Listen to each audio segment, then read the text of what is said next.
Hello student, आज के इस वीडियो में हम समझेंगे IKS इंडियन नॉलेज सिस्टम के यूनिट 2 रेलेवेंस ऑफ चाणक्य अर्थशास्त्र in today's economic and business governance. मतलब चाणक्य ने जो प्रिंसिपल राज्य और इकोनॉमी के लिए दिए थे उनका कनेक्शन आज के गवर्नमेंट पॉलिसीज और बिजनेस मैनेजमेंट से कैसे हैं। तो चलते हैं हम हमारी पहली स्लाइड का पहला पॉइंट की ओर। फाइनेंशियल मैनेजमेंट एंड बजटिंग, वित्तीय प्रबंधन और बजट निर्माण।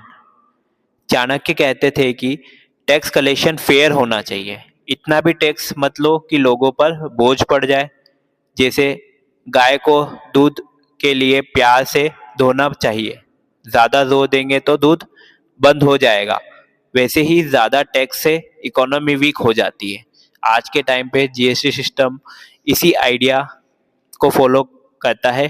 एक यूनिफॉर्म टैक्स स्ट्रक्चर बनाया गया है पूरे देश के लिए ताकि मल्टीपल टैक्सेस की कंफ्यूजन कम हो और बिजनेस और कंज्यूमर दोनों के लिए सिस्टम इजी हो जाए।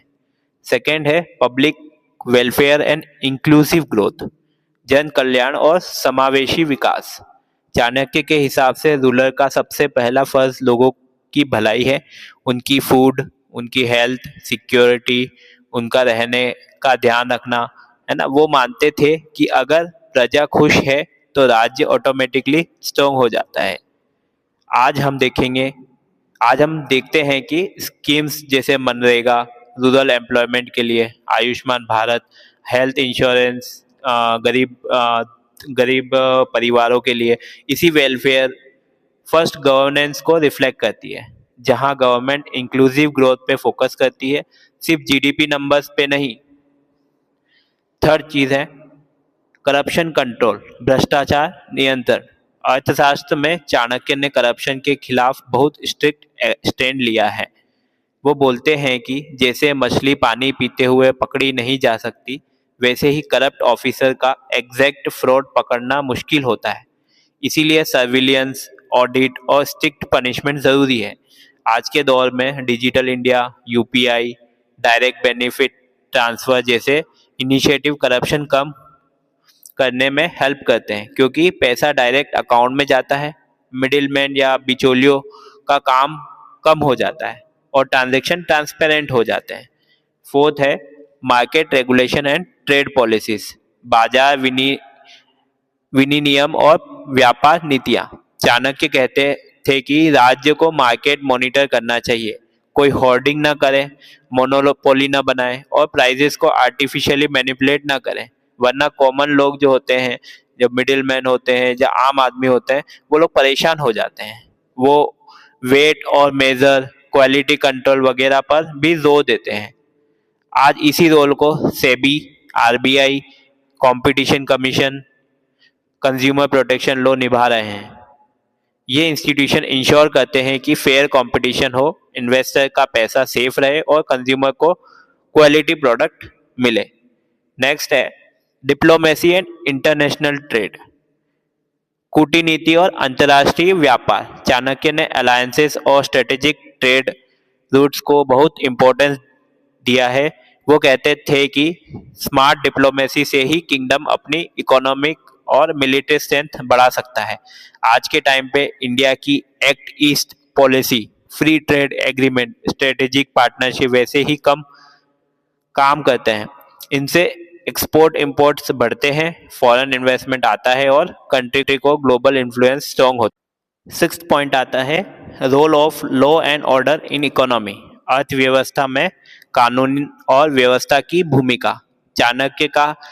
चाणक्य के मुताबिक strong law and order economic growth की बैकबोन है।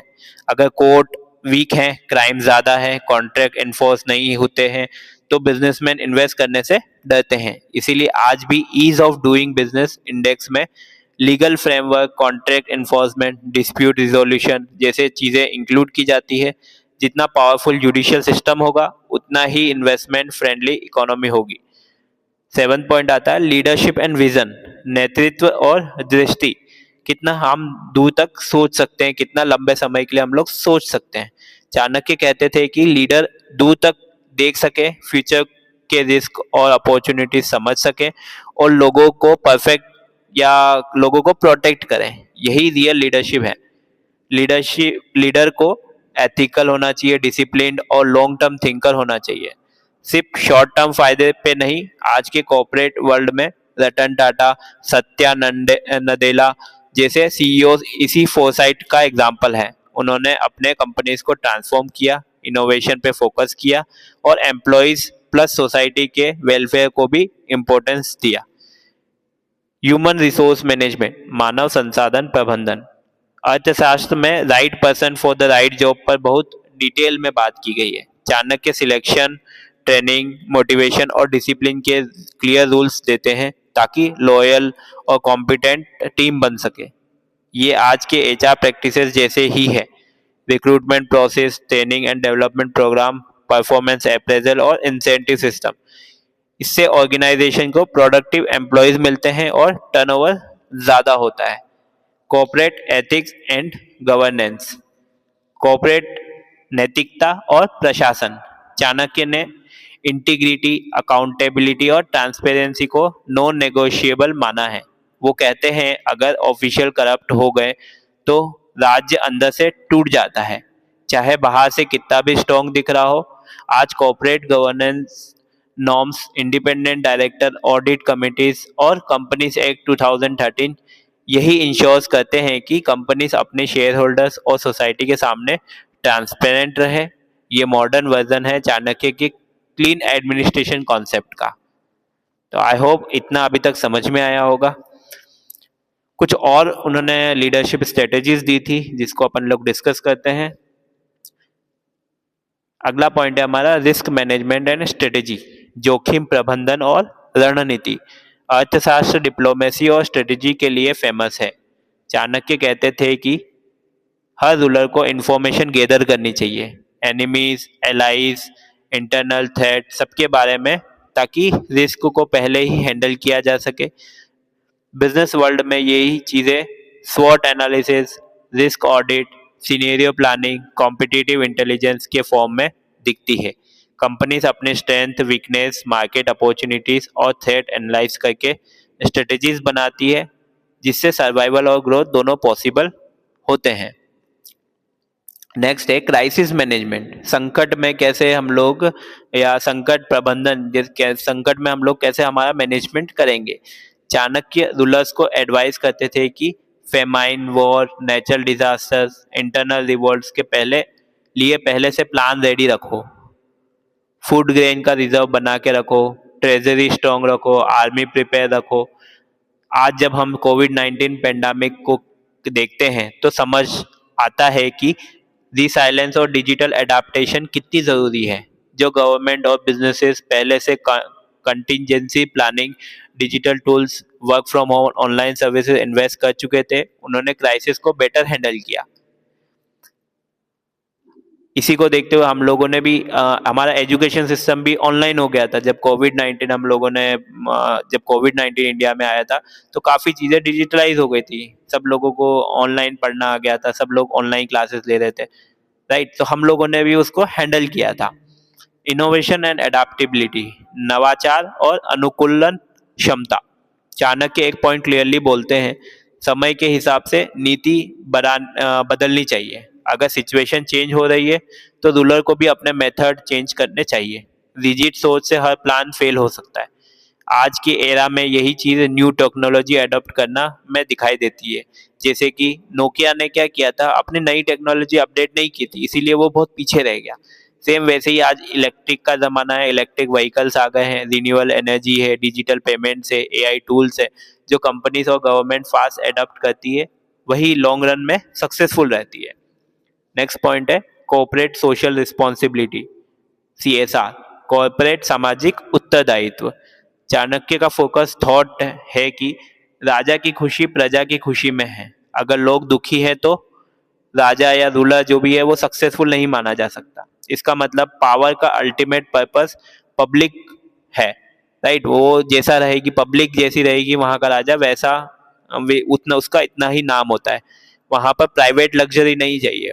मॉडर्न बिजनेस वर्ल्ड में CSR इसी सोच को कंटिन्यू करता है। Companies education, health, environment, rural development जैसे एरियाज में इन्वेस्ट करती है ताकि प्रॉफिट के साथ साथ सोशल वेलफेयर भी हो। परफॉर्मेंस मेजरमेंट, प्रदर्शन मापन, चाणक्य रिकमेंड करते थे कि मिनिस्टर और ऑफिसर्स का रेगुलर एवेल्यूएशन हो। जो अच्छा काम कर रहे हैं उनको रिवॉर्ड मिले, जो अंडर परफॉर्म करें या करप्ट हो उनको पनिश या रिमूव किया जाए, तभी सिस्टम एफिशिएंट बनेगा। आज ऑर्गेनाइजेशन केपीआई की performance indicator, performance appraisal system, balance score card use करते हैं।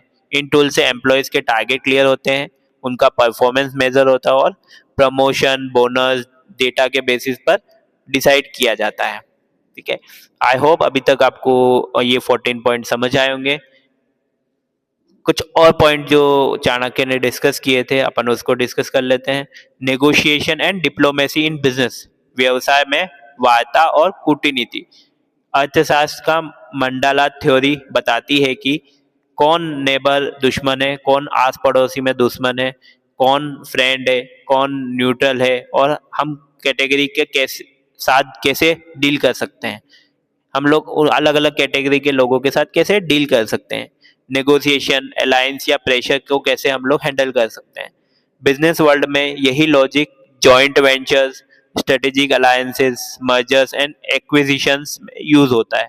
कंपनीज केयरफुली एनालाइज करती है कि कौन कॉम्पिटिटर है, कौन पोटेंशियल पार्टनर है, और फिर भी नेगोशिएशन के थ्रू विन विन डील्स बनाती है। लास्ट पॉइंट है women in government and business, प्रशासन और व्यवसाय में महिलाएं। महिलाओं का हर हर जगह रोल बहुत ज्यादा ही रहा है। अर्थशास्त्र में वुमेन पार्टिसिपेशन इन एडमिनिस्ट्रेशन का भी जिक्र मिलता है, जो उस टाइम के लिए काफी प्रोग्रेसिव बात थी। इससे पता चलता है कि चाणक्य मेरिट बेस्ड गवर्नेंस को सपोर्ट करता था, जेंडर को बेसिस पर टैलेंट को इग्नोर नहीं करता था। आज हम इंदिरा नोई, निर्मला सीतारमन जैसे लीडर्स को देखते हैं जो टॉप कॉर्पोरेट और पॉलिटिकल पोजीशन पे बैठे हैं। ये प्रूव करता है कि वुमेन लीडरशिप नेशन बिल्डिंग और बिजनेस ग्रोथ दोनों में स्ट्रॉन्ग रोल प्ले करती है। नाउ लास्ट में हम लोग कंक्लूड करते हैं कि जो ओवरऑल चाणक्य का अर्थशास्त्र सिर्फ एक एंशियंट पॉलिटिकल टेक्स्ट नहीं है, बल्कि मॉडर्न इकोनॉमिक्स और बिजनेस गवर्नेंस का फाउंडेशन जैसा है। उनके प्रिंसिपल जो कि fair taxation, public welfare, anti corruption, strong leadership, HR, ethics, risk management, innovation, आज भी गवर्नमेंट पॉलिसीज और कॉर्पोरेट प्रैक्टिसेस में क्लियरली दिखाई देती है। अब नेक्स्ट स्लाइड में हम लोग एक और कह सकते हैं कि बहुत अच्छे को लीडर की हम लोग अपन डिस्कस करेंगे। उनकी लीडरशिप में भी हम लोगों ने काफ़ी प्रोग्रेस की है और आज भी मॉडर्न वर्ल्ड में उनका एग्जाम्पल लिया जाता है या उनकी एजुकेशन ली जाती है। उनका नाम है सम्राट विक्रमादित्य। अब सम्राट विक्रमादित्य को क्यों हम लोग पढ़ रहे हैं, वो कौन है, हम लोग उसको डिस्कस करते हैं। सम्राट विक्रमादित्य को एक आइडियल, न्यायप्रिय और ज्ञानी राजा के रूप में दिखाया जाता है, जिनकी लीडरशिप आज के एडमिनिस्ट्रेटर और स्टूडेंट के लिए भी इंस्पायरिंग है। उनके जस्टिस, विजडम और लर्निंग का प्रिंसिपल से ही मेन मैसेज बनता है। कौन थे सम्राट विक्रमादित्य? सम्राट विक्रमादित्य प्राचीन भारत के एक लेजेंडरी राजा के रूप में जाने जाते हैं जो उज्जैन से जुड़े हुए हैं। उनकी पहचान एक ऐसे शख्स के रूप में है जो बहादुर, न्यायप्रिय, उदार और विद्या प्रेमी थे। उन्होंने अपनी प्रजा के हित में सबसे ऊपर रखा, इसलिए कहानियों में उनके आइडियल किंग या आदर्श शासक कहा गया है। उनके दरबार में नवरत्न जैसे महान विद्वान और कवि कालिदास का जिक्र मिलता है, जो उनके नॉलेज और लर्निंग पैट्रिनोज को दिखाते हैं। पहली है जो जस्टिस, न्याय और इंसाफ। विक्रमादित्य ने हमेशा इम्पार्टियल, फेयर डिसीजन के लिए सबको बराबर ट्रीट किया और सबकी बात सुनकर जजमेंट दिया। ये बात उनसे जुड़ी है, कथाओं में भी लिखी है जी। ये बात उनकी जो कथाएं, आप जो लोग जो देखते हैं कथाएं, उन पे आपको इनका जिक्र मिल जाएगा। क्विक एंड फेयर डिसीजन का मतलब है कि राजा जल्दी से फैसला करता है, लेकिन बिना पक्षपात के, सिर्फ फैक्ट और लॉजिक पर। प्रोटेक्शन एंड राइटनेस का सेंस है कि जो गलत था उसे सजा मिलती है, पर निर्दोष लोग हमेशा सुरक्षित रहते हैं। इससे राज्य में सुरक्षा और भरोसा बना रहता है। आज के लीडर्स के लिए लेसन है कि लॉ और पॉलिसी सब पर समान रूप से लागू होनी चाहिए, चाहे आम आदमी हो या पावरफुल व्यक्ति, तभी लोग सिस्टम पर ट्रस्ट करेंगे। नेक्स्ट आता है विजडम, सोच समझ और एथिक्स। विक्रमादित्य को लॉ, पॉलिटिक्स, इकोनॉमिक्स और ह्यूमन नेचर का गहरा ज्ञान था और वो लॉन्ग टर्म इम्पैक्ट सोचकर बैलेंस डिसीजन लेते थे। विजडम का सिंपल मतलब है सिर्फ नॉलेज नहीं बल्कि उसका सही यूज, जिसमें एथिक्स, राइट रॉन्ग का क्लियर सेंस होता है। उन्होंने स्कॉलर्स और एडवाइजर्स का एक स्ट्रॉन्ग सर्कल बनाया, जिससे पता चलता है कि गुड लीडर्स अकेले डिसाइड नहीं करते बल्कि एक्सपर्ट की सलाह लेकर निर्णय लेते हैं। सिर्फ एग्जाम के लिए पढ़ना काफी नहीं, रियल विजडम तब आती है जब नॉलेज को रियल लाइफ में, रियल प्रॉब्लम सॉल्व करने में यूज किया जाए और डिसीजन मॉरल वैल्यूज पर बेस्ड हो। लर्निंग एंड एजुकेशन, गवर्नेंस की फाउंडेशन एजुकेशन या एथिकल गाइडेंस बोल सकते हैं इसको। गवर्नेंस की फाउंडेशन एजुकेशन को या फाउंडेशन ऑफ गुड गवर्नेंस बोला गया है, जो विक्रमादित्य के पैट्रिनोज ऑफ लर्निंग से मैच करता है। उन्होंने पोएट, स्कॉलर्स, फिलोसोफर को सपोर्ट किया, लाइब्रेरीज और लर्निंग प्लेसेस बनवाए, जिससे उनका राज्य कल्चरली रिच और इंटेलेक्चुअली स्ट्रांग बना। आइडिया ये है कि educated society better adviser, better administrator और रिस्पॉन्सिबल सिटीजन्स देती है। इसलिए एजुकेशन को राज्य के प्रोग्रेस से सीधा जोड़ा गया है। नेक्स्ट चीज आती है एजुकेशन, राइट। मॉडर्न लीडर्स के लिए lesson schools, universities, skill development और कंटिन्यूस लर्निंग में इन्वेस्ट करना गवर्नेंस का कोर पार्ट होना चाहिए, ना कि साइड एक्टिविटी। ठीक है, तो लास्ट में ओवरऑल अपन लोग कंक्लूड कर सकते हैं कि हम लोग विक्रमादित्य से हम लोग कौन से लीडरशिप या कौन से लेसन हम लोग को हमें याद रखने चाहिए, ताकि हम लोग हमारा जो मॉडर्न वर्ल्ड में हम लोग उनका यूज करते हुए हम लोग अच्छे से ग्रो कर पाए, अच्छे से एक अच्छा नेशन बना पाए, राइट। तो पहला जो चीज उन्होंने बताई थी जस्टिस, फेयर और इम्पार्शियल होना डिसीजन लेते समय, पर्सनल बायसेस, कास्ट, रिलीजन, दोस्ती, दुश्मनी सब साइड पर रखना। सेकेंड है wisdom, knowledge plus ethics, right. Data और फैक्ट्स देखकर डिसीजन लेना, लेकिन साथ साथ सोचने की ये मॉरली सही है, लॉन्ग टर्म में लोगों के लिए अच्छा है। थर्ड चीज आती है लर्निंग, लाइफ लॉन्ग पढ़ना और इम्प्रूव करना, गलतियों से सीखना, न्यू आइडियाज एक्सेप्ट करना और सोसाइटी को कल्चरली और इंटेलेक्चुअली स्ट्रांग बनाना। स्टूडेंट के लिए इसका मतलब क्लासरूम में ऑनेस्टी, हार्डवर्क और क्रिटिकल थिंकिंग डेवलप करो, क्योंकि आज हम स्टूडेंट को कल कैसी कंपनी, गवर्नमेंट या इंस्टीट्यूशन के लीडर बन सकते हो। विक्रमादित्य की तरह ट्राई करो कि तुम्हारा डिसीजन फेयर हो, इन्फॉर्म्ड हो और वैल्यू बेस्ड हो, इसी से बेटर सोसाइटी बनती है। तो हमारा ये यूनिट यहीं पे ओवर होता है। आपको इसकी जो प्रेजेंटेशन स्लाइड्स है वो आपको मैं नीचे एक लिंक पे प्रोवाइड कर दूंगा, ठीक है। आई होप आपको समझ में आया होगा। प्लीज़ आप इसको एक प्रॉपर सिस्टमेटिक तरीके से सुने, एक ही बार में ये पूरा वीडियो सुने, समझे, नोट्स बनाए और उसको प्रॉपर तरीके से रिटर्न में अपने पास रखें। Thank you.